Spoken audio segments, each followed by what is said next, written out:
The girl that you were worried about when it comes to your relationship, that you are jealous about, is your biggest trigger for your self improvement, your self empowerment, and your glow up.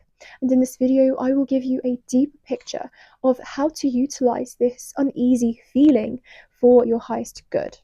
Now, I'll give you the truth straight away. There is no magic pill. It's not going to go away straight away. I'm not saying that by the end of this video you will just not be jealous by magic. However, this will be the stepping stone for your healing journey. You've got to understand that healing does happen in a spiraling motion, meaning that you go round in the same circle and you think that, oh, I thought I had overcome this feeling. I thought I feel confident now. But really, you are getting closer to that end point.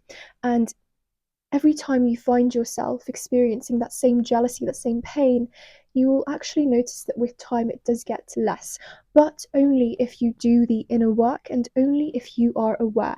And awareness is already a really, really big step. So guys, I will give you some practical tips at the end of this video also.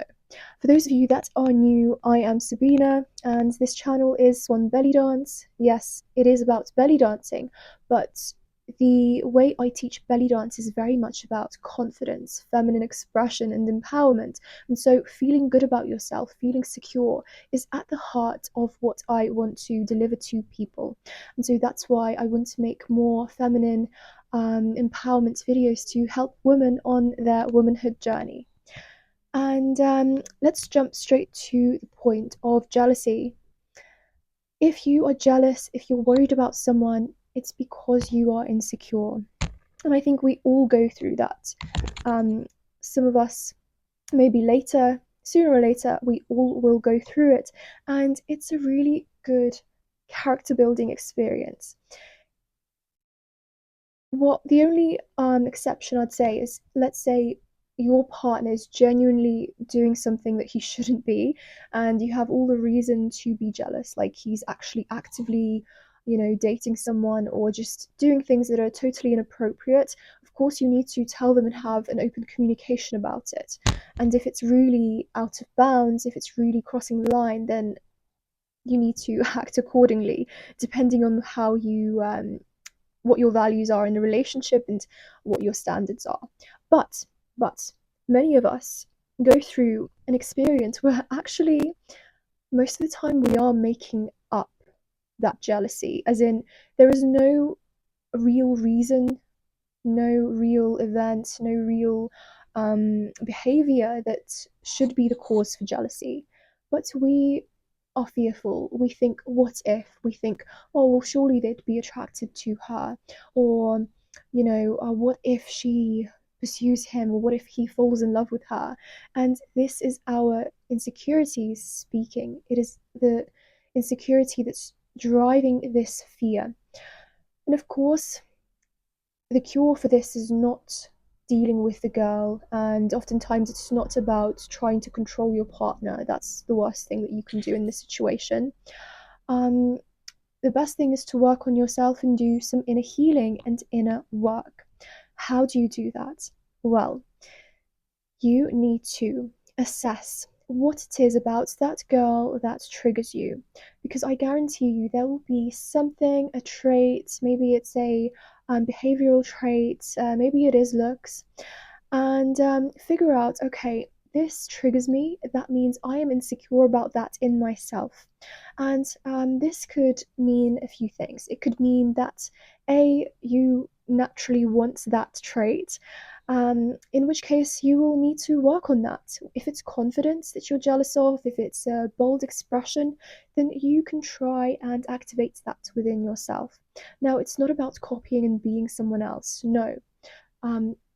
This is about having that inner feeling and understanding that actually I can do that also, but in my own style. So I'll give you an example. If you are, let's say, jealous of someone that's like super extroverted or super funny and charismatic in public, then the likelihood is that you don't feel comfortable speaking out in public, you don't crack jokes, you are not the biggest extrovert out there. And I'm not saying that you need to become that. I'm saying that you do need to see, well, are there any times when I can start implementing that myself? Are there times when actually I can try to step out of my shell? I can step into my humor, because it's that feeling of knowing that, yes, you have it within you also. It's about having a set of tools. A set of tools, I mean, different sides of your personality that you know you can activate at any given time. You will always have your dominant personality, like your standard sort of mode, and that is your uniqueness. That is beautiful. Lean into that. But I feel like as a woman, we really need to see yourself as like this rose with many petals, or those goddesses with many different arms, because they are multi-skilled. And that is the beauty of womanhood. We are very, very fluid in nature. We're very flexible in terms of our um, inner psyche, and we are supposed to consist of these different archetypes. Yes, some will be more dominant and others will be less, but actually you'll find that there's a lot of fulfillment, empowerment, and confidence to be found when you try and tap into more archetypes and try and activate those archetypes that you think are weak. And so, a lot of the time, we feel jealous of people who exude the stronger traits that we lack ourselves. And this is a great, great mirror for us, because it means that there is some work to be done. So, really, the focus should be on yourself. Now, the other thing about this, when you're jealous of someone, is oftentimes you might actually have that trait, but you don't let yourself express it. For example, you don't let yourself be soft and in your feminine and receptive, and for some reason you trained yourself to be very, um, very heavy and always in control, and not having that ability to let go and step into your feminine. Maybe because you had responsibilities growing up and you felt that weight of responsibility. Anyways, I'm just giving you random examples. But the point is that oftentimes we ourselves limit ourselves with opinions, with limiting beliefs. For example, oh, I shouldn't let myself be feminine because otherwise I'll look weak, or I'm not going to let myself dress this bright because I feel like it's frivolous and I will look cringe. And really, if you see that, well, it triggers you when someone else is exuding that, then it means that actually deep inside you do want to also express that.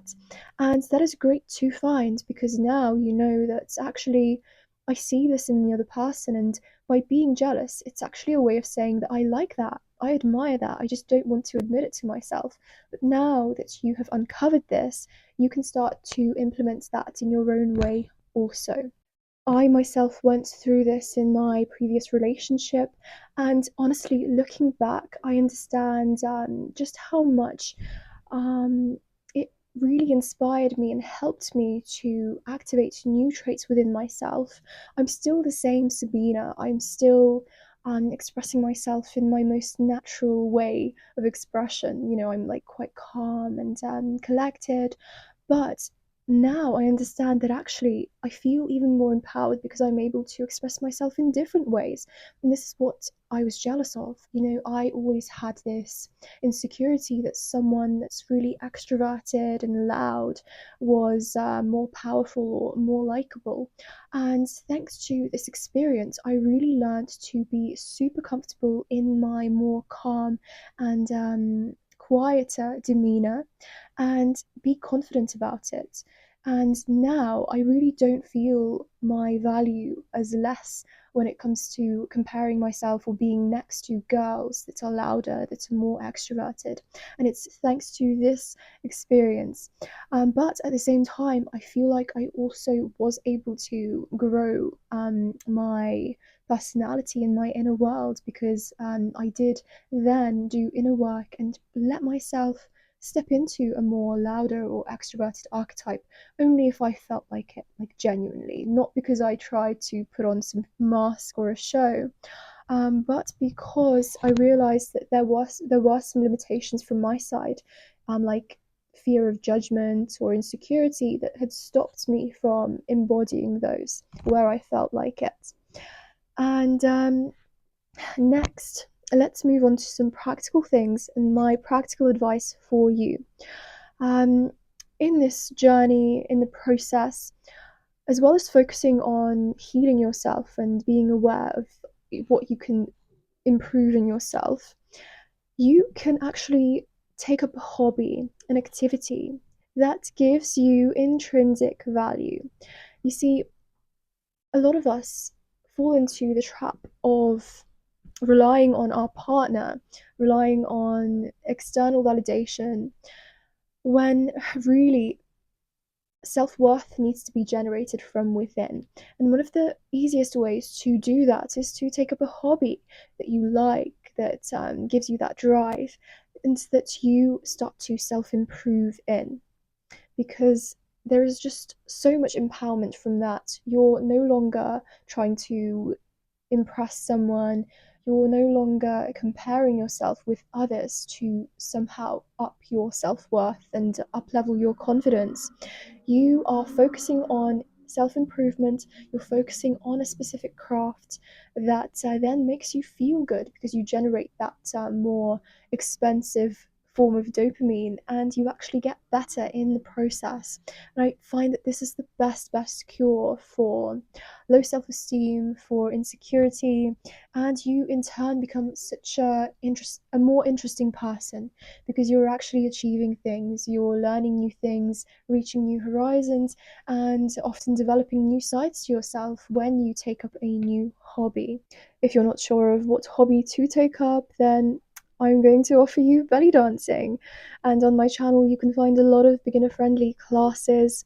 Belly dancing has been such a gift in my life for feeling more confident in my body, for generating that intrinsic value, and of course, feeling beautiful in the process. And you really don't need to become someone different. You don't need to necessarily change something in your looks, although that's completely fine and it's good to work on your looks, especially like through exercise. But you learn to accept your body and yourself in the moment. Belly dancing, as it is, it's a beautiful dance. And so naturally, you are going to feel beautiful when you tune into those moves that are spiraling, that are flowing and expressive. And yes, you learn to also emotionally express yourself, which is such an empowering craft. It's really good for letting you out of your shell and trying on different characters and archetypes that are actually in the end all just you, but you learn to take them out from within. All of those buried emotions, buried personalities that you have hidden finally get to come out and you can express things that you just never could express with words. And I could go on and on about how amazing belly dance is for your femininity, for your confidence, but just know that feminine magnetic energy does live in the body, and we store a lot of our limitations, a lot of our emotional blocks in the body. And it's when you start to move your body, especially in ways that you don't usually move through isolated movements, that's when you can really let those blocks out. You can ease those blocks, and in turn, you will notice how your inner state transforms for the better. If you like this video, please comment and subscribe. I'd really love to know if this helped you. I really hope that it did. And I will link some free classes in the link in the description for you to try. So thank you so much for watching.